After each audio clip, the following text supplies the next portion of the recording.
Hi, I'm Jen. I'm the Gaming Mum and welcome to my channel. In today's video, we're going to discuss Blizzcon 2021. Let's go. Now obviously this year it's all virtual, so it is going to be a little bit different. But before I dive into BlizzCon, I first want to talk about the Celebration Collection. Blizzard have advertised it as a BlizzCon bundle. There are 3 tiers, all of various different prices depending on your region. And I want to take a little bit of a quick detour into this bundle. Blizzard is celebrating 30 years.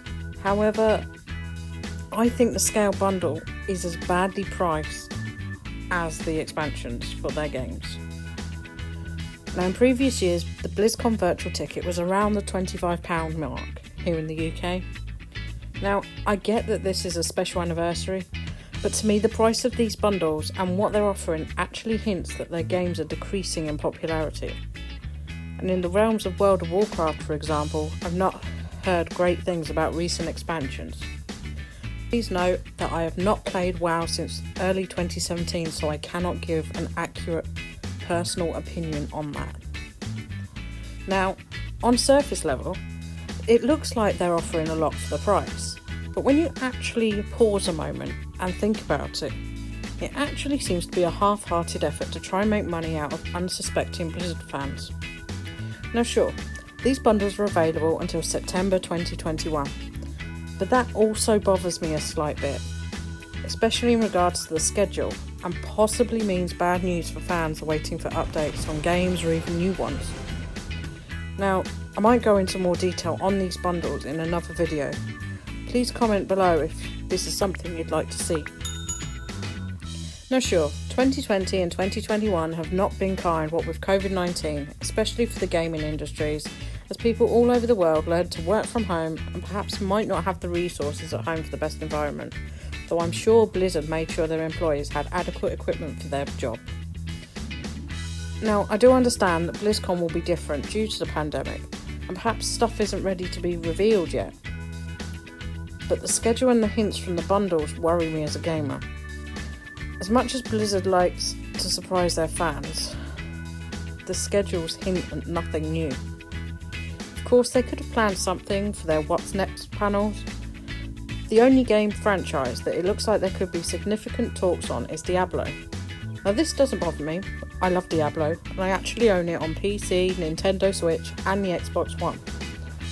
But it is definitely time for the new instalment, and I do not mean the Diablo mobile game. This was briefly announced at BlizzCon in 2019, but the game's director at the time said it wouldn't be ready anytime soon, even by Blizzard standards. Soon TM anyone? There looks like there will also be an update on Overwatch 2, but there is more hints on Diablo than one small spot in the schedule for Overwatch. I think it's going to be disappointing as Overwatch is certainly stale. And if Echo really was the last character to be released before Overwatch 2, they could lose a lot of their player base before the game launches. World of Warcraft's panel also don't seem to hint at any talk of new content. And of course, the 2 games missing from the panels almost entirely is StarCraft and Heroes of the Storm. It's seriously starting to look like StarCraft has been dropped as exactly the same as Heroes of the Storm by Blizzard.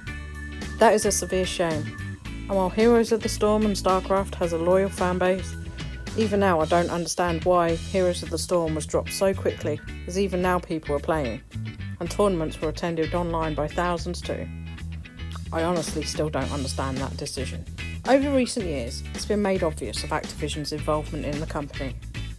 The whole ethos from the company has shifted heavily onto microtransactions, even more so than before.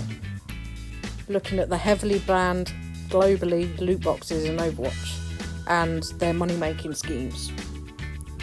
This is partly why I find the 30th anniversary bundles a bit of an insult. The tiered system is definitely an Activision thing. You just need to see how games like Call of Duty are milking their players. I think now, in years where money is tight for most people and families, money-making schemes like that in games are wrong. I understand why, but I still don't agree with them. You just need to look at Blizzard's Instagram over the years and you can see the difference in tone behind their posts. Well, yes, it may be a different person or whole team writing the blurb. It just feels less like a family. Even BlizzCon pre-2020 felt a little bit like that. Warcraft definitely has had a shift in gears, not necessarily on the story, but more in how to keep players in the game at endgame and how the expansions worked out price-wise. For example, garrisons, making dailies a requirement so you can't advance to some content. I mean, that was different than, say, in the Mists of Pandaria expansion. Something about the whole company just seems to be different. Now, don't get me wrong, I loved the games Activision had a hand in years ago, such as many they did for the Game Boy Color via Disney that I found out while doing my research for this video. But something has definitely changed towards being all about those profits rather than producing and publishing games. The question is really, should you, as a gamer or fan of the Blizzard games, tune in? Honestly, if you're awake and perhaps even a little bored, maybe you should. Will I be tuning in? For some of it, but in all honesty, I will probably watch replays in the morning. Long gone is that time where I would stay up all night to find out what was going on in Blizzard World. I just don't think this BlizzCon is going to meet the standards that they're hoping for. And I think a lot of people are going to be disappointed. Of course, we could be surprised. If you've got something from this video, please drop a like and please subscribe for more videos. Thanks for watching and catch you in the next video.